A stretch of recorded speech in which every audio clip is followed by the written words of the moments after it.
sports की मफम खुदिमक्ता अई Moirang लमदम state के बदी नेशनल की थाकता याउदबा बत्ता याउदेदा हाइबदा हाइमन बथोक्लोय फुटबॉल दा मयाम लेरे बैडमिंटन दा लेरे कनो एंकिंग दा लेरे किक बॉक्सिंग दा लेरे वुशु दा लेरे एनी स्पोर्ट्स की डिसिप्लिन खुदिमक्ता मोयरांग दगी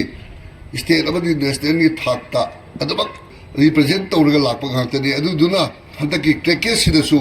सोयदलबकी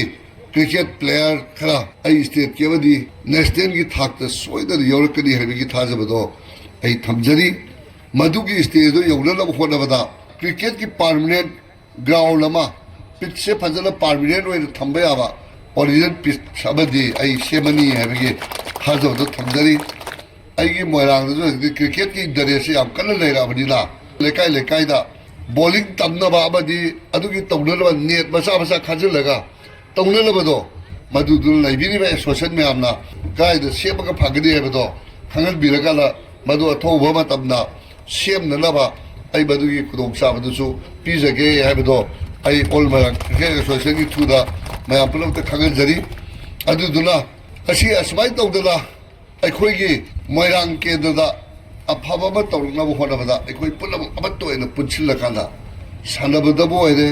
डेवलपमेंटदबो ओइरे एनी लाइन दा अदुबा एनी वे दा